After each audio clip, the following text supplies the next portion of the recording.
I never thought I'd be the guy standing in the middle of my living room at 2 a.m., heart slamming against my ribs like it was trying to break out, watching the woman I loved more than anything shove her clothes into a trash bag while rain hammered the windows outside. My throat was so tight I could barely breathe, and all I could think was, how did we get here? How did the person I'd built my whole world around turn into someone I couldn't even recognize anymore? But the craziest part? It wasn't some huge betrayal that shattered everything. It was the little lies. The ones that made zero sense. The ones she told with a straight face, even when I had proof right in front of me. And now here I was, kicking her out, with nowhere for her to go, wondering if I was the villain in my own love story. Let me take you back to the beginning, because I swear, when it started, I thought she was the one. Her name was Mia. God, just saying it now still twists something in my chest. We met at a mutual friend's house party about a year and a half ago. The place was packed, music thumping through the walls, the kind of night where the air smells like cheap beer and too much perfume. I was nursing a warm drink in the corner, not really feeling the vibe, when she walked in. She had this laugh that cut through the noise, like it was made just for me. Bright, a little raspy, the kind that makes you turn your head without thinking. Her hair was this wild cascade of dark curls, and when our eyes met across the room, she didn't look away. She smiled, tilted her head like she was sizing me up, and before I knew it, we were talking for hours on the back porch. She told me about her dreams of opening her own beauty salon, how she'd been grinding through cosmetology school while working 2 jobs. I was hooked. She made me feel seen, like I wasn't just another guy in the crowd. We moved fast after that. Within a month, she was basically living at my place. I had this little 2-bedroom house on the quieter side of town. Nothing fancy, but it was mine. Mortgage paid on time every month, backyard big enough for a grill, and some evenings staring at the stars.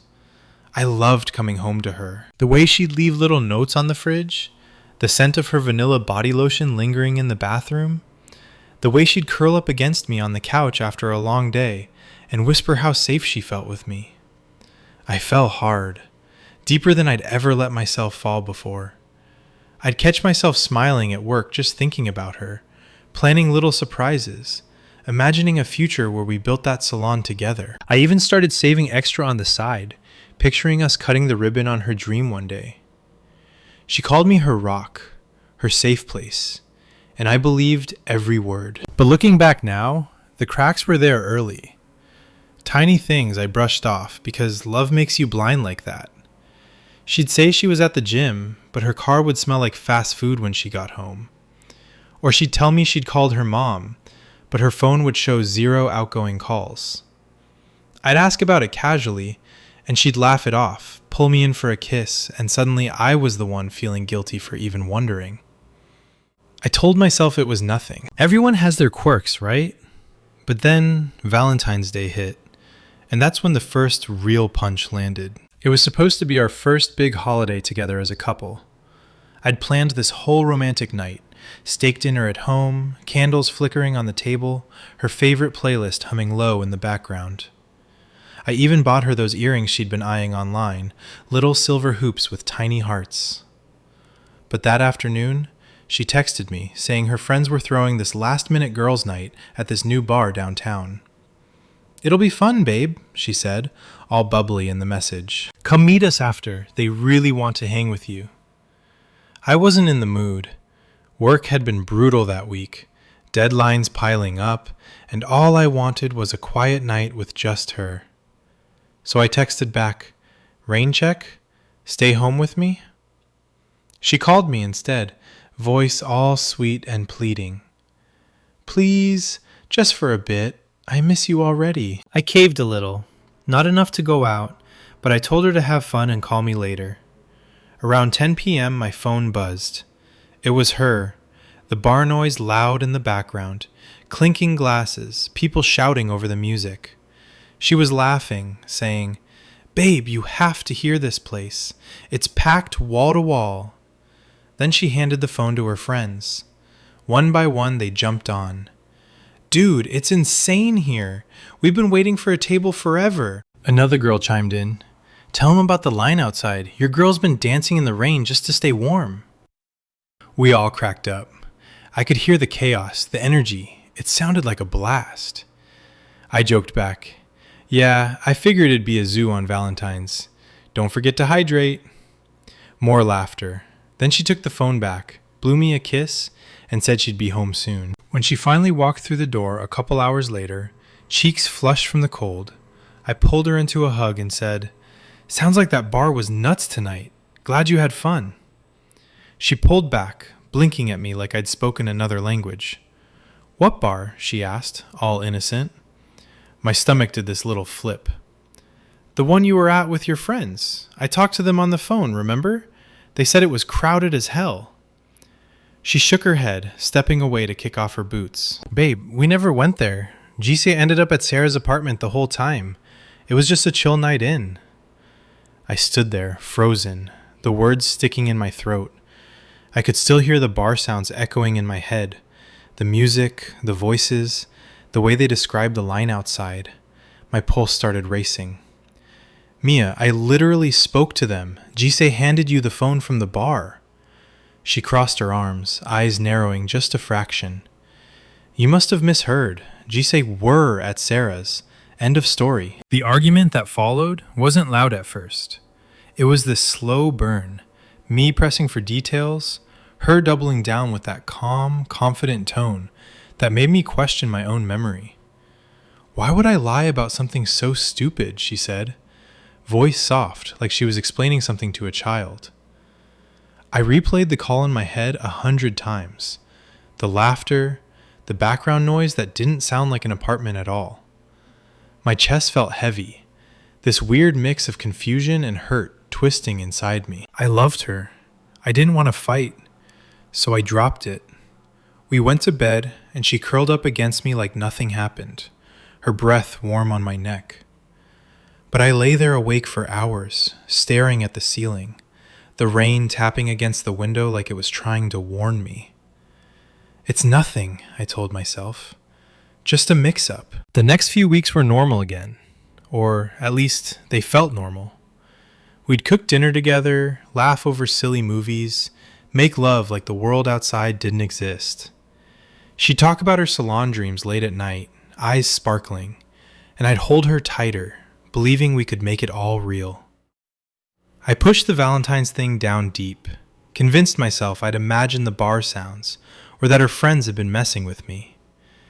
But doubt is like a seed. It doesn't need much to start growing. And her birthday was about to water it until it bloomed into something I couldn't ignore anymore. Her birthday fell on the 8th of this month. I wanted to make it perfect. She'd been talking nonstop about the equipment she needed for her salon. Professional clippers, a high-end hair steamer, mirrors that could light up for those Instagram-ready setups. I'd been quietly researching, saving up.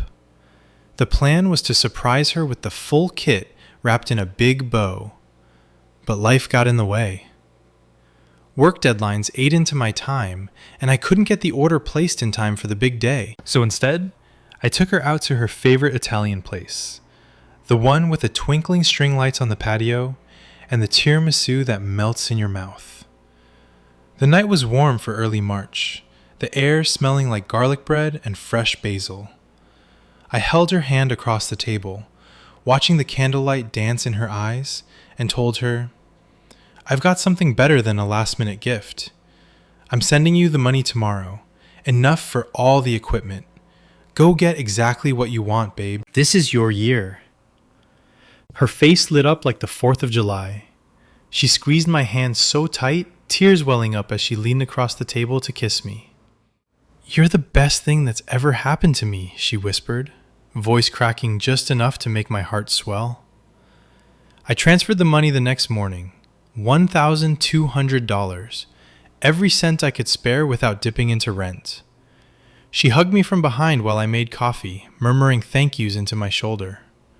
For a week, she was floating, texting me pictures of salon setups online, talking about how this was going to change everything. I felt like a hero, like I was finally giving her the push toward that dream we both wanted. But then another week passed, and another. No new equipment showed up at the house, no excited unboxing videos on her phone, no mentions of the salon gear at all. The seed of doubt started sprouting again, little roots digging into my gut every time I walked past the empty corner where I'd imagined her setup. One night, after we'd finished dinner, pasta again, her favorite, I finally asked, casually, like it was no big deal. "Hey, how's the equipment order coming? Did it ship yet?"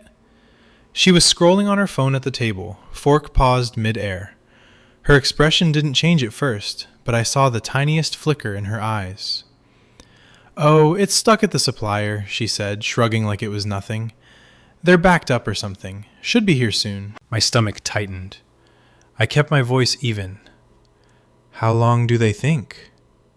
She waved it off. "A few more days. Don't worry about it." But I did worry. The pattern from Valentine's was whispering in the back of my mind now, louder than before. That night, I couldn't sleep. I lay there listening to her even breathing beside me, the house quiet except for the occasional creak of the floorboards settling. She wouldn't lie about this, I thought. Not after how happy she was. But the next day I asked again, gently, "Can I see the receipt, just so I know it's real?" That's when everything shifted. Her face went from relaxed to defensive in a heartbeat. She set her coffee down hard enough that it sloshed over the rim. "So you don't trust me now? After everything I've told you?" Her voice rose, sharp and accusatory, like I'd slapped her. The kitchen felt smaller suddenly, the air thick with tension. I could feel my pulse kicking up, heat rising in my cheeks. "Mia, it's not about trust. I just want to make sure the money went where it was supposed to." "You were so excited." She cut me off, standing up so fast her chair scraped against the tile. "You think I'd steal from you? Is that it?" The words hung there, heavy and ugly. My mind was racing, flashing back to the Valentine's call, to all those little inconsistencies I'd ignored. My heart was pounding so hard I could hear it in my ears. I pushed anyway, because ignoring it felt worse than the fight. "Just show me the receipt, please." The argument escalated from there, voices getting louder, her pacing the kitchen, me standing my ground even as my hands started to shake. I hated this. Hated the way her eyes filled with tears, the way she made me feel like the bad guy for asking a simple question. But I couldn't let it go. Not this time. After what felt like an hour of back and forth, her shoulders slumped. She sank into the chair, staring at the floor. And then she admitted it. Quietly, almost like she was confessing to a stranger. "I didn't buy the equipment. I used the money for something else." The room went dead silent. I felt like the floor had dropped out from under me. My breath caught, this cold wave washing over my skin. Something else. The words echoed in my head over and over. All those dreams she'd spun, the kisses, the thank yous, it all crumbled right there in our kitchen, the smell of burnt toast still lingering from breakfast. I wanted to scream, to demand details, but all I could do was stare at her, my chest aching like someone had punched a hole straight through it. This wasn't just one lie. It was the pattern snapping into focus, clear and brutal. The confident way she'd denied the bar, the way she'd looked me in the eye and said the order was stuck. She lied like it was breathing, effortless, even when there was no reason to. I sat down across from her, my legs feeling like lead. "Mia, why?" My voice cracked, and I hated how small it sounded. She shrugged, wiping at her eyes, mumbling something about needing the cash for bills or a friend in trouble. I don't even remember the excuse now because it didn't matter. The trust was gone, shattered. I'd poured my love, my savings, my future into her, and she'd treated it like it was disposable. That's when I said it. The words that changed everything. "I can't do this anymore. I love you, but I can't live like this, always wondering what's real. You need to pack your things and go." Her eyes widened, panic flashing across her face. "What? Babe, no! Please, I have nowhere else.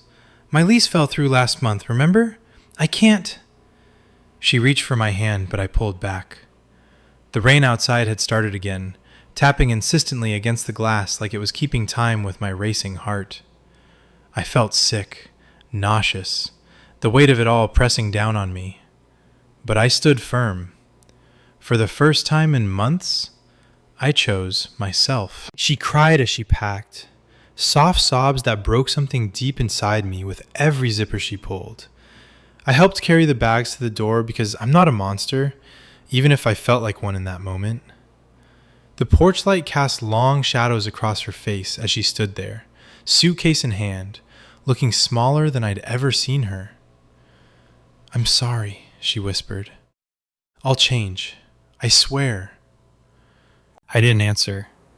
I just watched her walk down the driveway, shoulders hunched against the rain, until the darkness swallowed her up. Then I closed the door, slid down against it, and let the tears come. My house felt too big, too empty. The silence was deafening, and all I could think was, did I just destroy the best thing in my life? Or did I finally save myself? My house felt too big, too empty. The silence was deafening, and all I could think was, did I just destroy the best thing in my life? Or did I finally save myself? I sat there on the cold tile floor for what felt like hours, back pressed against the front door like it was the only thing keeping me from falling apart completely. Rain lashed against the windows, steady and unforgiving, mirroring the storm ripping through my chest. Every sob that escaped me tasted like salt and regret, my hands shaking as I buried my face in my knees. The scent of her vanilla lotion still hung in the air, faint but everywhere, on the couch cushions, in the hallway, clinging to the hoodie she'd left draped over the chair. It was like the house itself was refusing to let her go, even though I'd just forced her out into the night with nothing but a couple of trash bags and whatever dignity she had left. My mind wouldn't stop replaying it all. That moment in the kitchen when she finally cracked and admitted the money was gone? Poof, just like that. $1,200. My overtime shifts, my skipped lunches, all the little sacrifices I'd made without her even knowing. I could still see the way her shoulders slumped, the way her eyes darted to the floor like she was ashamed, but not enough to stop the lie until I backed her into a corner. And the worst part? She didn't even have a good reason. Just some mumbled excuse about bills and a friend who needed help. No details. No apology that felt real. Just that calm, confident tone she always used. The one that made me doubt my own sanity. "Why do you do this?" I'd wanted to scream. Why lie about something I could have helped you with if you'd just been honest? But I didn't scream. I just ended it. Or tried to. I forced myself up eventually, legs numb and wobbly, and stumbled into the living room. The couch where we'd spent so many nights tangled up in each other looked wrong now. Too neat. Too empty. I sank into it anyway, grabbing the remote like muscle memory would save me. The TV flickered on to some mindless late-night show, laughter from the audience cutting through the quiet like a knife. I muted it immediately. Couldn't handle fake happiness right then. Instead, I just stared at the dark screen, seeing my reflection. Eyes red, hair messed up, looking like a man who'd aged 10 years in one night. "You loved her," my brain whispered. "You really, truly loved her." And I had. God, I had. Those early months flashed back like a movie I couldn't pause. Lazy Sundays making pancakes in our underwear, her stealing bites off my plate while giggling, the way she'd trace patterns on my back after we made love, whispering secrets about her childhood that made me want to protect her from the whole world. She'd told me once about her dad leaving when she was little, how it left this hole she was always trying to fill. I thought I could be that for her safe place, her rock. But the lies, they kept chipping away at that. Valentine's night wasn't the first, I realized now, sitting there in the dark. There were so many little ones before it, Like the time she said she was stuck in traffic, but showed up with shopping bags from a store clear across town. Or how she'd swear she hadn't touched my credit card, but the statement showed charges for takeout she claimed she never ate. Each one seemed harmless at the time. I'd brush it off, tell myself it was stress from her salon classes or family drama she didn't want to burden me with. I'd pull her close, kiss the top of her head, and let it go, because fighting felt worse than forgetting. But now, with the rain still pounding outside and my phone lighting up with missed calls from her, voicemails I couldn't bring myself to listen to yet, it all clicked into this ugly picture. She didn't lie because she had to. She lied because she could. Confidently, effortlessly. Even when I had her friends on the phone from that bar, voices crystal clear over the crowd noise, she looked me dead in the eye and rewrote reality like it was nothing. I stood up and paced the house, barefoot on the hardwood that creaked under my weight, the same floors we danced on barefoot to old songs. The bedroom was the hardest. Her side of the bed was still rumpled from that morning, the pillow with the faint imprint of her head. I sat on the edge, running my fingers over the sheets, remembering how she'd curl into me at night, her cold feet pressing against my legs until I complained, and she'd laugh that raspy laugh. "You're my home," she'd say. And I believed her. I wanted to believe her so badly that I ignored the voice in my head screaming that something was off. Even after Valentine's, when I dropped the argument and held her anyway, I told myself it was love, forgiveness. But it wasn't. It was fear. Fear of being alone again, of admitting I'd poured everything into someone who might not be who I thought she was. The clock on the nightstand ticked past 3 a.m., then 4. My eyes burned from crying, but sleep wouldn't come.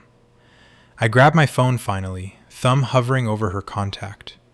Her picture smiled back at me, that selfie from our first road trip, wind in her hair, eyes bright with adventure. My thumb trembled. One call. One text saying, "Come back. We'll figure it out." The pull was so strong it physically hurt, like a fist around my heart squeezing tighter with every second. She has nowhere to go, I thought. Her lease fell through, her family's a mess, her friends are scattered. Kicking her out felt cruel in the cold light of the lamp. Was I the asshole? The guy who claimed to love her but tossed her into the rain over what? Some money and a white lie? But then the memory of her defensive face in the kitchen hit me again. "So you don't trust me?" Like I was the problem for asking. The bile rose in my throat just thinking about it. Trust wasn't the issue anymore. It was the erosion of it, day by day, until I couldn't even believe the simplest thing she said. I scrolled through our texts instead. The good ones, from before the cracks showed. "Miss you already, rockstar," she'd send with heart emojis after a long day. Pictures of coffee she'd left on the counter for me. Little notes saying, "You got this." It all felt so real, so genuine. But underneath it, the pattern was there, staring back like a shadow I'd refused to see. The birthday money, that one stung the deepest. I'd been so proud, watching her light up at dinner, the way her hand fit perfectly in mine under those string lights. I thought I was building her future, our future. Instead, she'd spent it on whatever something else meant, and then lied straight to my face for weeks. No receipt, no proof, just that defensive wall and the tears that came only when I wouldn't let it slide. By the time dawn started creeping through the blinds, painting the room in soft grays, I'd made a pot of coffee I didn't even want. The house smelled like it now, bitter and strong, chasing away the last traces of her lotion. I stood at the kitchen window, watching the rain ease up into a drizzle, the driveway empty where her car used to park. Part of me hoped she'd text, say she was safe at a friend's. Another part, the bigger part, knew this was the only way. I couldn't keep living in the suspense of her next lie, the constant second-guessing that made me feel crazy. Love wasn't supposed to feel like walking on eggshells. It was supposed to feel like the peace I'd had before her, even if that peace was lonely. But as the sun broke through the clouds, weak and watery, the doubt crept back in. Did I overreact? The question looped in my head like a bad song. She was the first person in years who made me want to plan a future. And now she was gone, probably crying somewhere, wondering how the guy who promised to be her everything could throw her away so easily. I sank into the kitchen chair, head in my hands, the weight of the night crushing down on me. My phone buzzed again, another call from her. This time, I answered on the second ring, voice hoarse and broken. Mia. But that's when the real conversation started, the one that made me question everything all over again. My hand was trembling so bad, I almost dropped the phone when I answered on the second ring. Mia? Her name came out like a rasp, raw and broken from all the crying. The line was quiet for a second, just the sound of her breathing, shaky, like she'd been sobbing too. Then it all spilled out. Babe, please. I'm at the bus stop down the street. It's pouring again, and I don't have anywhere. My sister's place is full, and Sarah's not picking up. I know I messed up. I know. But I love you. I'll change. I swear on everything. Just let me come back tonight. We can talk it out. Her voice cracked on the last word, and it hit me like a freight train straight to the gut. I could picture her there under the flickering streetlight, hair plastered to her face, suitcase soaked through, looking as small and lost as she had the night we met when she told me about her dad bailing. My heart twisted so hard I had to lean against the kitchen counter, the cool granite biting into my palm. I wanted to say yes. God, I wanted to more than anything. The words were right there on my tongue. Come home, we'll figure it out. Because that's what love does, right? It forgives the unforgivable. It makes you forget the lies and remember the way she made coffee exactly how I liked it. Extra cream, no sugar. And left it on the counter with a sticky note that said, "Conquer the day, my rock." But then the memory of the birthday money crashed in again, hot and sharp. $1,200 gone to something else. No equipment, no salon dreams, just another confident lie layered on top of the Valentine's one. And who knows how many before that. My stomach churned, bile rising like I might actually be sick. Mia, I can't, I said, forcing the words out even though they burned. Not tonight, not like this. You lied to my face for weeks about something I gave you because I believed in us. She started crying harder then, the kind of sobs that make your chest ache just hearing them. It was stupid, okay? I was scared. My car payment was late, and I didn't want you to worry. I was going to pay it back. I was. Please, don't do this to me. You're my everything. The rain in the background picked up again, pattering against whatever shelter she'd found, and I imagined her shivering, alone, with nowhere to turn. Guilt slammed into me like a wave, heavy and cold. Was I really the guy who'd leave the woman he loved out in the storm? The one who'd promised to be her safe place? I paced the kitchen, barefoot on the cold tile, my free hand running through my hair until it felt like it might pull out. Flashbacks hit me in bursts. Her laughing in the passenger seat on our first road trip, wind whipping her curls, singing off-key to the radio. The way she'd rub my shoulders after a long shift, whispering how proud she was of me. The night she baked me a cake from scratch for no reason, flour dusting her nose like a kid. Those moments felt so real, so pure. How could the same person stand in our kitchen and rewrite reality without blinking? But then the other memories surfaced, the ones I'd buried. There was the time last summer when she swore she was at the library studying for her cosmetology exam, but her location pinged her at the mall 2 towns over. I'd asked casually when she got home, and she'd rolled her eyes, said, "Must be a glitch, babe. Phones are dumb like that." I let it slide because confronting it felt exhausting. Or the credit card thing. Charges for nail supplies she claimed she never bought, even though the packages showed up at our door with her name on them. "Must be a mix-up with the company," she'd say, kissing me quick to change the subject. Each lie was small, but they stacked like bricks, building a wall I couldn't see over until it was too late. And now, standing there with her begging on the phone, I felt the full weight of it crushing my ribs. My breathing got shallow, like the air in the house had thinned out. I loved her. I still did, even as anger and hurt boiled underneath. But love wasn't enough when every word out of her mouth made me question if it was real. I need time, I told her, my voice steadier than I felt. You can crash at the motel on Elm Street for tonight. I'll send you money for the room. But we're done with the lies, Mia. I can't live wondering what's true anymore. She pleaded some more, voice rising and falling like a tide, promising therapy, promising to show me bank statements, promising the world. For a split second, I almost caved. My finger hovered over the transfer button on my banking app, the one that would bring her back under our roof. The house felt too quiet without her laugh echoing off the walls. Too big, too lonely.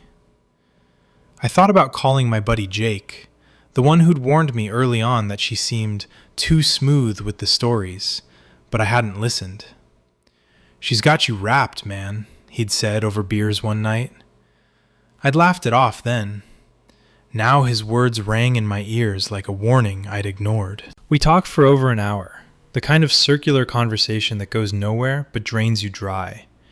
She'd apologize, I'd hold firm, she'd cry and remind me of the good times, and I'd feel my resolve crack just a little more. The sun was fully up by the time we hung up, weak light filtering through the blinds and casting long shadows across the living room floor. I sent the motel money, $80, enough for one night and breakfast, and told her we'd talk more tomorrow. Then I collapsed onto the couch, phone still warm in my hand, and let the exhaustion pull me under for a few fitful hours. Sleep was full of dreams where she was packing again, but this time I was the one begging her to stay, my voice echoing uselessly in an empty house. When I woke up around noon, the doubt had settled in deep, like fog that wouldn't lift. I made coffee and sat at the kitchen table, staring at the spot where she'd confessed the night before. My mind kept circling back to the same question. Did I overreact? She was flawed, yeah, deeply. But so was I. I wasn't perfect. I'd snapped at her over dumb stuff before. Worked too many late nights. Maybe hadn't listened enough when she talked about her stresses. Kicking her out with nowhere to go felt harsh now in the daylight. What if she really did change? What if this was the rock bottom moment that woke her up? I scrolled through old photos on my phone, thumb pausing on one of us at the beach last fall, her head on my shoulder, both of us smiling like the future was ours for the taking. The love was still there, sharp and aching. But so was the pattern, the confident denials, the way she could look me in the eye and spin a story so smoothly, it made me doubt the evidence right in front of me. I spent the rest of the day in a haze, cleaning the house like it could erase her ghost. I stripped the bed, washed the sheets that still smelled like her, vacuumed the carpet where her suitcase had left tracks. Every little thing reminded me. The coffee mug she'd claimed as hers, the extra toothbrush in the bathroom, the half-empty bottle of her favorite shampoo. By evening, I was drained, sitting on the back porch with a beer I barely sipped, watching the sky turn orange and pink. My phone buzzed, a text from her. Safe at the motel. Miss you so much. Can we meet tomorrow? I'll prove I can be better. I stared at it until the screen went dark. Part of me wanted to reply yes. The other part, the one that remembered Valentine's night and the birthday lie and all the tiny fractures in between, knew that meeting her would just pull me back into the cycle. The trust was gone, shattered like glass underfoot, and no amount of "I'm sorry" could sweep it up without leaving scars. That night, alone in the bed that felt too wide, I lay awake listening to the quiet. No soft breathing beside me, no cold feet seeking warmth, just the clock ticking and my thoughts spinning. I wondered if she was crying in that cheap motel room, staring at the water-stained ceiling, replaying every mistake. I wondered if I was the asshole for choosing peace over love. But deep down, in the quietest part of me, I knew I'd done what I had to. The lies weren't harmless. They were poison, slow and steady, killing the foundation we'd built. and I couldn't keep drinking it just because the cup looked pretty. The next morning brought more texts, more voicemails. She was at the motel still, asking if I'd reconsidered. I didn't answer right away. Instead, I called Jake. Told him the whole story, voice cracking when I got to the part about the money. He listened, then said the words I needed to hear. "Man, you did the right thing. Lies like that don't stop. They just get bigger.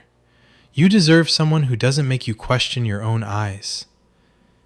It helped, a little, but the guilt lingered, heavy in my chest like an anchor. I sat with it all day, turning the question over and over. I Tat for kicking her out when she had nowhere to go? The answer wasn't simple. Love made it complicated. But as the sun dipped low again and the house stayed quiet, I started to feel the first faint stirrings of something like relief mixed in with the pain.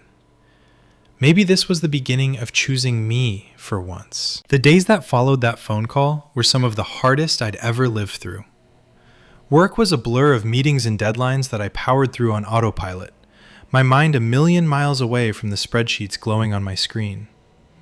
I'd catch myself staring out the office window at the gray sky, replaying every single lie like a movie I couldn't turn off. Colleagues would clap me on the shoulder and ask if I was okay, noticing the dark circles under my eyes, or the way my coffee sat untouched on my desk. "Rough week," I'd mutter, forcing a half smile that didn't reach my eyes. But inside, it was a battlefield, guilt and relief duking it out in my chest until I felt bruised all over. The house waited for me every evening like an old friend who didn't quite know what to say anymore. I'd walk through the door and the silence would hit me first, thick and heavy, broken only by the hum of the fridge or the distant rumble of traffic outside. Her vanilla scent had finally faded from the air, but the empty spots where her things used to be still screamed at me. The corner of the counter where she'd set her coffee mug, the hook by the door that held her keys, the spot on the couch where she'd curl up with her laptop, pretending to study for her salon exams. By day 4, I started cleaning like a man possessed. I stripped the bed again, washed every sheet twice, vacuumed corners I'd ignored for months. Each item I packed away felt like ripping off a bandage. Her favorite blanket folded into a box, the hair clip I found under the nightstand, the half-used bottle of lotion I couldn't bring myself to throw out yet. My hands shook when I taped the box shut, the sound echoing too loud in the empty rooms. The backyard looked different too. The flower beds she'd half-heartedly planted were wilting now, weeds pushing through like they knew the fight was over. I sat out there one evening with a beer I barely touched, the air crisp with early spring chill, and let the memories flood in. Not just the big ones, the Valentine's bar denial that still made my stomach twist, or the birthday money that felt like a knife to the ribs, but the smaller ones I'd buried deep because admitting them meant admitting I'd been blind. Like the weekend she swore she was at her mom's helping with some family emergency, only for me to swing by later and find her car nowhere near the house. When I asked, she tilted her head with that calm smile and said, "Mom must have picked me up early, babe. Phones glitch sometimes." Or the night she came home smelling like cigarette smoke after swearing she'd quit cold turkey months ago. "Must be from the bar my friends dragged me to," she'd say, pulling me in for a kiss that tasted like distraction. No hesitation, no guilt in her eyes. Just that effortless confidence that made me doubt the evidence right in front of me. The constant low-level anxiety I'd been carrying for months started to lift, slow and tentative, like sunlight peeking through storm clouds. For the first time in forever, I wasn't waiting for the next lie to drop. I wasn't scanning her texts for inconsistencies, or replaying conversations in my head to catch the slip.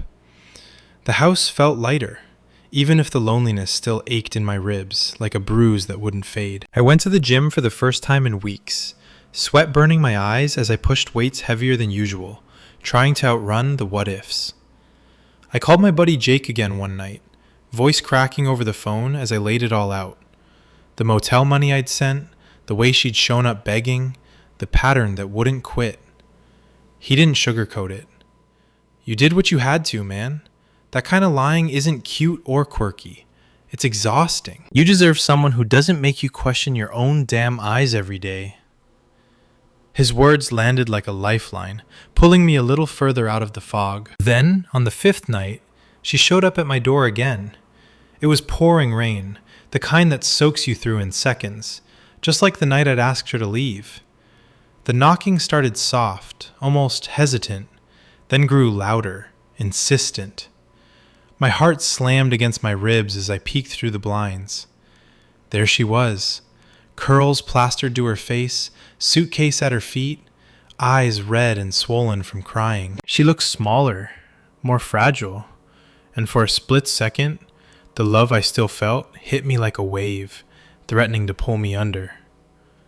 I opened the door, but kept the chain on, the cool night air rushing in with the smell of wet pavement and her familiar shampoo.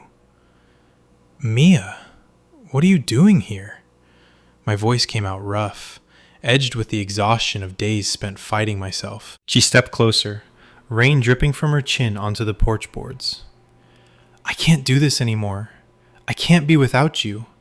Please, just let me in for 5 minutes. I'll explain everything this time. No more hiding. Her voice was small and desperate, the same one that used to make me feel invincible, like I could fix every broken piece of her world. My chest tightened so hard I could barely breathe. Part of me wanted to unhook the chain, pull her inside, wrap her in a towel, and pretend the last week had been a nightmare. But I stood there, feet rooted to the floor, the rain drumming a steady rhythm on the roof like it was counting down to the end. I can't, Mia. The lies. They weren't small to me. The Valentine's thing where you handed me the phone from a bar that didn't exist? The birthday money I gave you with my whole heart, only for you to spend it on God knows what, and then lie for weeks. All the little stories that never added up. I loved you. God, I still do. But I don't trust you anymore. And without trust, there's nothing left to build on. Tears mixed with the rain on her cheeks as she reached through the gap, grabbing my wrist. Her fingers were freezing, trembling against my skin. I'll go to therapy tomorrow. I'll show you every text, every receipt, every bank statement. I was scared, okay? Scared of losing you, scared of not being enough. But I'll change. We can fix this. Don't throw us away over my stupid mistakes. The plea in her eyes was raw, pulling at every memory of her curled against me in the dark, whispering how I was her safe place. The guilt crashed over me again, heavy and suffocating, making my throat close up. I could feel the old pull, the fear of being alone, the ache of missing her laugh in the kitchen, the way her cold feet used to seek mine under the blankets. But then I saw it. That tiny flicker in her gaze when she mentioned the therapy. The same one from the kitchen confrontation. The same one from every denial before. It was the pattern, alive and breathing, even now on my porch in the rain. I gently pulled my hand back, the chain rattling softly between us. I'm sorry, I really am. But I have to choose myself this time. You need to figure out your own path, Mia. I can't be the one holding it together anymore. She stood there for what felt like forever, searching my face for any crack in my resolve, the rain soaking her through until she shivered. When she didn't find one, her shoulders slumped. She whispered one last, "I love you," that broke on the wind, then turned and walked away, suitcase wheels splashing through puddles until the darkness swallowed her up. I closed the door slowly, forehead pressed against the cool wood, and let the tears come hot and silent. I slid down to the floor right there in the entryway, knees drawn up, the weight of grief and anger and relief all tangled together in my chest until I couldn't tell where one ended and the other began. That was 3 weeks ago now. The house is quieter these days, but it's a peaceful kind of quiet I'm starting to cherish. I've started going to the gym regularly again, the burn in my muscles chasing away the what-ifs. I see friends more, laugh easier, even signed up for that cooking class I'd been putting off because her schedule always seemed to come first. Small steps, but they feel like mine. The pain is still there, especially late at night when the bed feels too big and the silence presses in. But it's softer now, like a bruise fading from deep purple to pale yellow. I keep reminding myself that real love shouldn't feel like a constant test of your sanity, shouldn't leave you doubting every memory or walking on eggshells in your own home. I'm still trying to process all of this. What would you have done if you were in my shoes?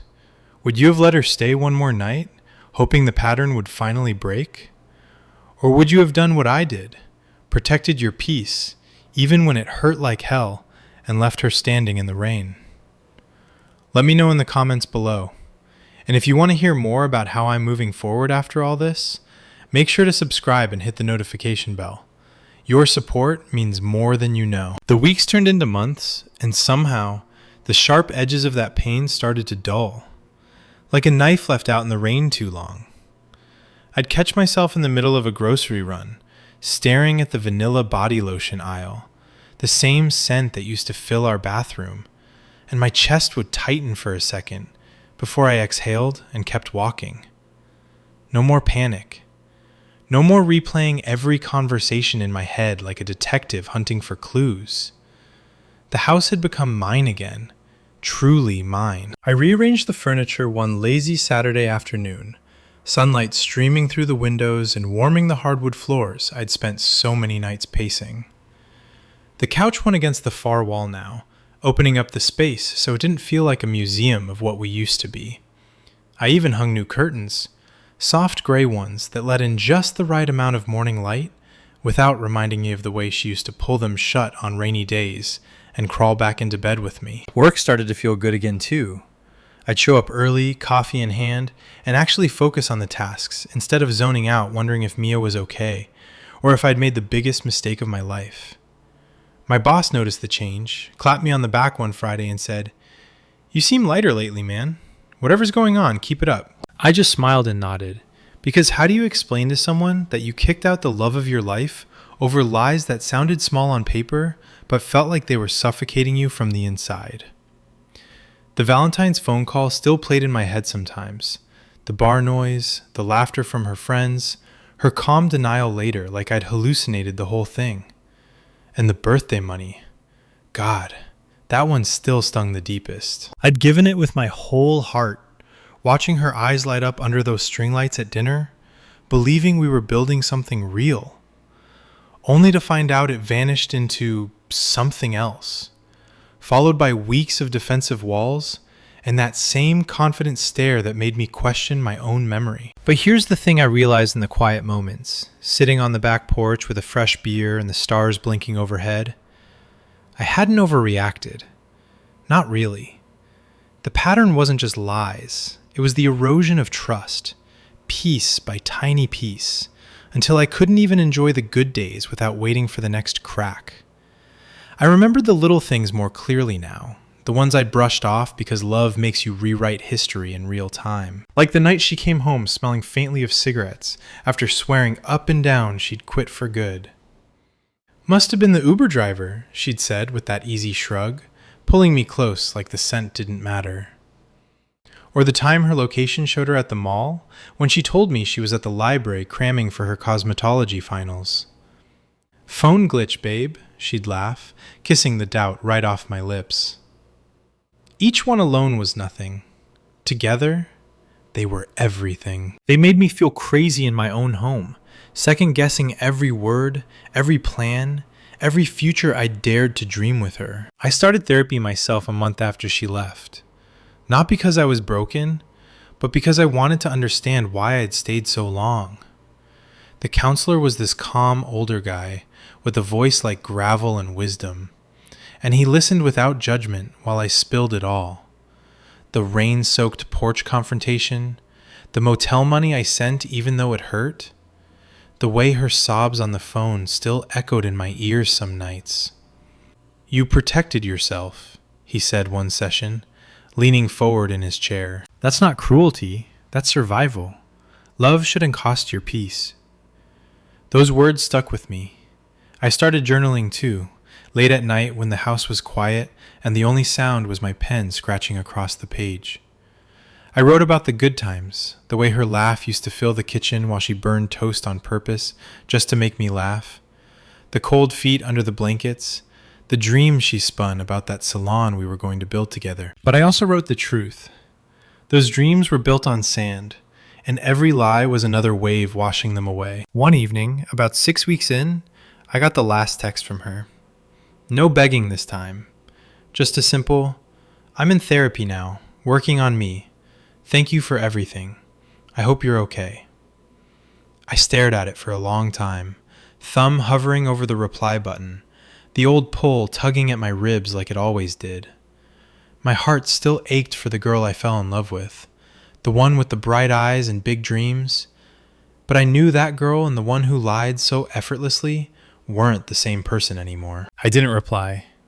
I just set the phone down, walked out to the backyard, and breathed in the cool night air. The flower beds were blooming again. I'd pulled the weeds and planted fresh ones, little bursts of color that felt like a promise to myself. For the first time in over a year, I slept through the night without waking up to check my phone or wonder what story I'd hear in the morning. Life isn't perfect now. Some days the loneliness creeps in, heavy and quiet, especially when I cook dinner for one or watch a movie we used to quote together. But it's a clean kind of lonely, honest. I go out with Jake more, laugh over beers, and even started flirting a little with the barista at my favorite coffee shop. She has this warm smile and no hidden layers I can sense so far. I'm not rushing anything. I'm learning what it feels like to trust my own eyes again, to believe what people say without scanning for the cracks. The question still lingers sometimes in the quiet hours. Did I overreact by kicking her out when she had nowhere to go? Maybe on the surface it looks cold, but when I replay the pattern, the confident denials, the money gone without a trace, the way she could rewrite reality and make me doubt myself, I know I did what I had to. I chose me, and that choice, as painful as it was in the rain-soaked moment, has given me back my peace. I'm still trying to process all of this. What would you have done if you were in my shoes? Would you have let her stay one more night, hoping the pattern would finally break? Or would you have done what I did, protected your peace, even when it hurt like hell, and left her standing in the rain? Let me know in the comments below. And if you want to hear more about how I'm moving forward after all this, make sure to subscribe and hit the notification bell. Your support means more than you know.